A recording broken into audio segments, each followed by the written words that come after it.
एक गांव था। उस गांव में एक दसोदा नाम की औरत थी। उनकी एक ही बेटा और बहू थे। वो अपना बहू बेटा से बहुत प्यार करती थी। उनकी बहू एक पुत्री के जन्म देती है। दसोदिया बहुत खुश होती है कि मेरे घर में लक्ष्मी आई है, मेरे घर में तो लक्ष्मी आई है। दसोदिया अपना पोती को नामकरण करती है। उनकी नाम में सावित्री रखती है। कहती है कि ये तो मेरी सावित्री है। जब दसोदिया का पोती 5 बरस के हो जाती है तब उनकी बेटा का मृत्यु हो जाता है। लेकिन दसोदिया अपना पोती और बहू को वो कलंकिन वो नहीं कहती है। वो कहती है कि ये तो मेरा बेटा का इतना ही दिन का याहू था, बस भगवान लेकर उन्हें चले गए। इसमें मेरा पोती को क्या कसूर है और मेरा बहू को भी क्या कसूर है। बस मेरा बेटा को इतना ही दिन का आहू था, वो चला गया हम लोग को छोड़कर। उसमें मेरी बहू और पोती को कोई दोष नहीं है, कोई कसूर नहीं है। अगर सास दे तो भगवान सभी को ऐसे ही सासू माँ दे। सास बहू मिलकर उस सावित्री को पोषण पालन करती है। जब सावित्री धीरे धीरे बड़ी हो जाती है, इधर दसोदिया वो बूढ़ी हो जाती है। वो लाठी पर चलने लगती है। अपना बहू से कहती है कि बहू देखो, इस शरीर को कोई ठीक नहीं है, ये कब चला जाएगा इसको पता नहीं है। तुम एक काम करो, मोहरी के बुलाओ। मैं चाहती हूँ कि अपना पोती के नामे ये सारा धन संपत्ति लिख दूँ। उनकी बहू मोहरी को बुलाती है और दसोदिया सारा धन संपत्ति अपना पोती के नामे वो लिख देती है। कुछ दिन के बाद दसोदिया का मृत्यु हो जाता है। उनकी बहू सभी को इकट्ठा करके उन्हें संस्कार करती है, क्रियाक्रम करती है, बहुत अच्छे से करती है। अपना बहू होने का वो धर्म बहुत अच्छे से निभाती है। दसोदिया का मरे हुए कुछ दिन बीत गया। उनकी बहू सोचने लगी कि मेरी सावित्री तो बहुत बड़ी हो गई है, अब इनके लिए अच्छा घर बार मुझे ढूंढना होगा। वो अड़ोस पड़ोस में जाती है और सभी से कहती है कि बहन, अगर आपका नज़र में कोई अच्छा घर और बर हो तो मुझे कहिएगा। उनकी गांव के एक पड़ोसी ने आती है और कहती है कि सुनती हो बहन, हम लोग का गांव के पास में जो गांव है उस गांव में एक औरत रहती है। उनकी एक ही बेटा है, उनकी पिता नहीं है।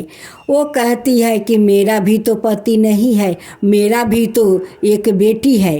सावित्री के माँ उस लड़का का घर जाती है। जब लड़का का माँ उस औरत को देखी तो पूछने लगी कि बहन क्या बात है, क्यों आई हो। वो कहती है कि आपका एक लड़का है, मेरा भी एक बेटी है, आपका बेटा के साथ मैं शादी करना चाहती हूँ, आप करेगी। उनकी बेटा का नाम संतू था। संतू के माँ कहती है कि मैं भी तो बहुत दिन से एक अच्छी लड़की का तलाश कर रही हूँ कि अच्छी लड़की मिल जाएगी तो अपना संतू को शादी करवा दूँगी। सावित्री के माँ कहती है कि ठीक है, आप आइए मेरे घर पर और मेरा घर देख लीजिए, मेरा बेटी को देख लीजिए। अगर पसंद हो तो हम दोनों जल्द से जल्द दोनों को शादी करवा दूंगी। संतू के माँ अपना संतू को लेकर जाती है और उस लड़की को देखते ही वो पसंद कर लेती है। कहती है कि बहन, आपका लड़की मुझे बहुत अच्छी लगी और मुझे पसंद है। सावित्री के माँ कहती है कि बहन, अगर हम दोनों को पसंद है तो ठीक है, चलिए हम लोग आज पुरोहित को बुलाकर और शादी को दिन ठिकाना निकलवा लेते हैं। दोनों पुरोहित को बुलाती है और शादी का दिन ठिकाना निकलवाती है। वो जल्द से जल्द वो दिन बन गया दोनों को शादी के। संतू के माँ अपना घर आती है या संतू से कहती है कि संतू देखो, आज मैं अपना घर का भगवान का पूजा नहीं किया है, जाओ तुम बाजार से कुछ फल मेवा लियाओ ताकि मैं भगवान को पूजा कर सकूं, क्योंकि हम दोनों को शादी को तो तैयारी करना होगा। संतू बाजार जाता है और फल मेवा वो ले करे वो आता है। रास्ते में एक बानर उसकी फल का झोला छीन कर भाग जाता है और उसके पीछे पीछे संतू दौड़ता है, बोलता है कि बानर राज मुझे झोला दे दो, मुझे झोला दे दो, मेरी माँ पूजा करेगी, उसमें फल मेवा है, बानर राज मुझे झोला दे दो। जो संकट आता है वो संकट आकर ही रहता है, उसे कोई नहीं रोक सकता है। आगे आगे बांदर दौड़ रहा है या पीछे पीछे संतू। वो दौड़ते दौड़ते एक बट के नीचे बहुत सारे स्त्रियां 11 माता का वो कहानी कह रही थी। जो औरत 11 माता का कहानी जो कह रही थी, उनकी सर पर जाकर बानर वो कूद जाता है और उस औरत वो मिट्टी में वो लेट जाती है। उस औरत को तो कथा अधूरी रह जाता है। पीछे मुड़ कर देखती है तो उस संतू को वो शराप दे देती है कि जा तू भी बांदर हो जा, तू बांदर के साथ साथ दौड़ता है और मेरे सर के ऊपर बांदर को कूदवा दिया और मुझे माटी के नीचे लेटवा दिया, तू भी बांदर हो जा। अब तो संतू बांदर बन जाता है और वहीं पर बैठा रहता है। इधर उनकी माँ कहती है कि संतू को कितना देर हो गया, अभी तक बाजार से फल मेवा लेकर नहीं आया, मैं अभी तक अपना भगवान को पूजा नहीं दिया। संतू के माँ अपना बेटा को खोजने निकल जाती है। खोजते खोजते वहीं पर पहुंच जाती है जहाँ पर सारे औरत बैठकर 11 माता का कहानी कह रही थी और उनकी पूजन कर रही थी। वहीं पर उनकी बेटा बांदर रूप में बैठा हुआ था। वहीं पर जाकर संतू के माँ पूछती है कि बहन, आप लोग मेरे बेटा को देखे हैं? उसमें से एक औरत कहती है कि बहन, यही तो आपका बेटा है जो बांदर रूप में बैठा है। वो कहती है कि बहन, आप मजाक करती हो, देखिए कुछ दिन के बाद मेरा बेटा को शादी होने वाला है और मैं उसे बाजार पे ठाया था मेवा फल लाने के लिए कि मैं अपना भगवान को पूजा कर लूं, अभी तक घर लौट कर नहीं आया। उस औरत कहती है कि बहन, मैं झूठ नहीं बोलती हूँ, मैं आज 11 माता का व्रत करती हूँ, उनकी कथा सुन रही हूँ, अब मैं झूठ क्यों बोलूँगी? यही आपका बांदर रूप वो लड़का है। संतू के माँ कहती है कि ये सब कैसे हो गया? उस औरत कहती है कि बहन, ये जे बहन है वो 11 माता का कहानी कह रही थी, आपको बेटा इस बांदर को दौड़ाया, वो बांदर आकर उनकी सर पर वो कूद पड़ा और वो माटी में लेट गई। वो गुस्से में आकर आपको बेटा को शराप दे दिया कि तुम भी जाओ बांदर बन जाओ। वो बांदर बन गया। संतू के माँ अपना उस बांदर रूप बेटा को लेकर वहीं पर बैठी है, 11 माता का वो पूरा कहानी सुनती है। तब अपना घर आती है। घर आकर अपना बांदर बेटा को लेकर वो दरवाजे के सामने बैठकर वो रो रही थी।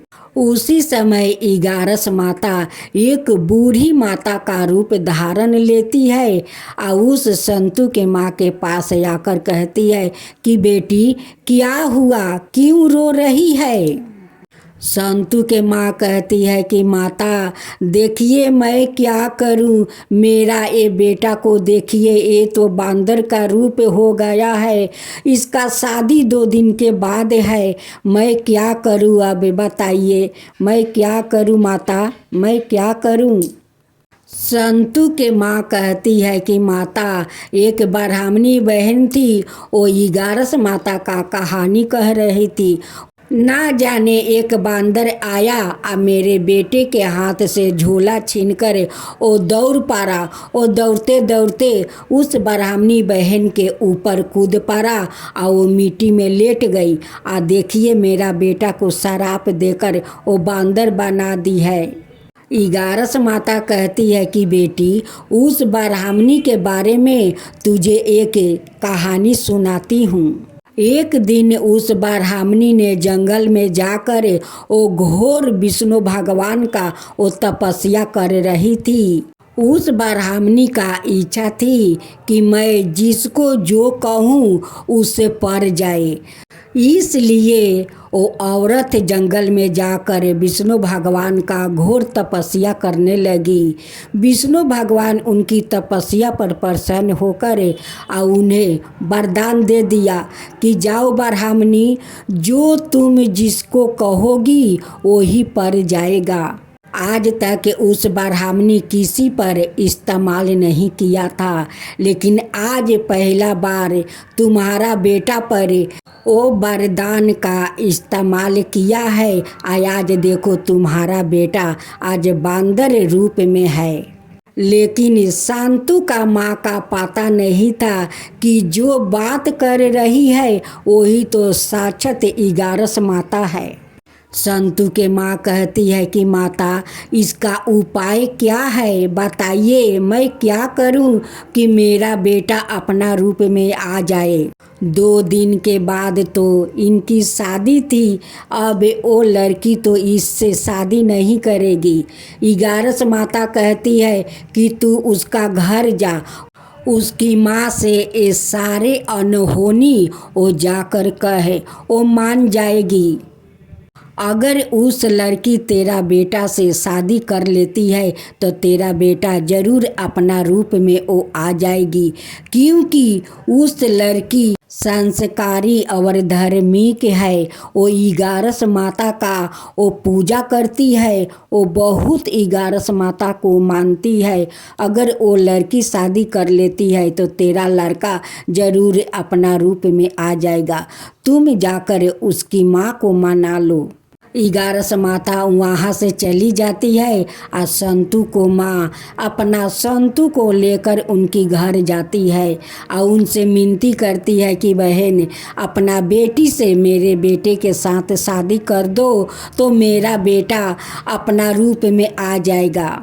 सावित्री के माँ कहती है कि नहीं बहन, मैं अपना बेटी को बांदर से शादी नहीं करूँगी। अपना बेटी को जीवन खराब करना है कि मैं आपको बांदर बेटा से मैं शादी करूँ। बांदर से कोई शादी करता है, मैं हरगिज नहीं शादी करूँगी। सावित्री के माँ कहती है कि मेरी बेटी कोई भगवान नहीं है कि आपको बेटा से शादी कर लेती है तो आपका बेटा मनुष्य रूप में आ जाएगा। वो कोई भगवान नहीं है, वो भी मनुष्य है। संतू को माँ रोती है, गिड़गिड़ाती है, उसे विनती करती है कि बहन कर लो, मेरा बेटा को जीवन बचा लो, मेरा बेटा को जीवन बचा लो बहन, अपना बेटी से शादी कर दो। बांदर रूपी संतू जाकर उनकी लड़की को वो चादर पकड़ लेता है और बैठ जाता है। अब उनकी ऐसा हालत देखकर सावित्री को उन पर माया आ जाता है। वो कहती है कि माँ अगर मेरे शादी करने से इनकी बेटा अगर अपना रूप में आ जाता है तो ये तो अच्छा है माँ, मैं इनसे शादी करूँगी और ज़रूर शादी करूँगी माँ। किसी को जीवन बचाना वो बहुत धर्म के बात है माँ, वो बहुत धर्म होता है। और मैं इनसे शादी करूँगी, नहीं बाजा बजेगा और नहीं बाराती आएगा। मैं इसी आंगन में एक आग का कुंड धरा दो और उसी से हम 7 फेरा ले लेते हैं इनकी साथ। बेटी का ऐसा बात सुनकर माँ बेबस हो जाती है और आंगन में एक आग का कुंड धरा देती है और वही पर बांदर के साथ वो 7 फेरे ले लेती है। संतु के माँ अपना बांदर रूपी बेटा और बधू को लेकर अपना घर जाती है और जाकर उसी दिन से वो 11 माता का वो व्रत शुरू कर देती है। सावित्री रोज अपना सासू माँ और पति को बैठा कर वो पूजा करती है और उन्हें 11 माता का पूरा कहानी सुनाती है। उनकी श्रद्धा भक्ति से 11 माता बहुत प्रसन्न हो जाती है और प्रसन्न होकर उन्हें दर्शन देती है। कहती है कि बेटी तेरा नाम तो सावित्री है और तू सावित्री से कम नहीं है। जैसे सावित्री उस जमराज के हाथ से अपना पति को वो छोड़ा कर ले आई थी जीवित, वैसे ही आज तू अपना पति को बांदर रूपी से मनुष्य में ले आई है। तू सावित्री से कम नहीं है बेटी, तू सावित्री से कम नहीं है। आज मैं तुझे आशीर्वाद देती हूँ, अखंड सौभाग्यवती रहेगी। तेरा पति को लंबी आहु मिलेगा और तू पुत्रा वधू होगी। तेरा गोद में जल्द से जल्द तेरा पुत्र आएगा, यही मेरा आशीर्वाद है। संतु के माँ कहती है कि बेटी तू सावित्री से कम नहीं है। आज तेरे कारण देख 11 माता को दर्शन हुआ। तू 11 है बेटी, तू सावित्री है। वो खुशी का उनकी ठिकाना नहीं है। वो दोनों को अपना गले लगा लेती है और सास बहू हर माहे की 11 माता का वो व्रत करने लगी। 11 माता का वो कहानी सभी को सुनाने लगी। तो हे 11 माता, जैसे आप उस ब्राह्मणी पर कृपा किया, उस सावित्री पर कृपा किया, वैसा ही सब पर कृपा कीजिए। हे माँ 11 से सब पर कृपा कीजिए। 11 माता की जय हो, 11 माता की जय हो।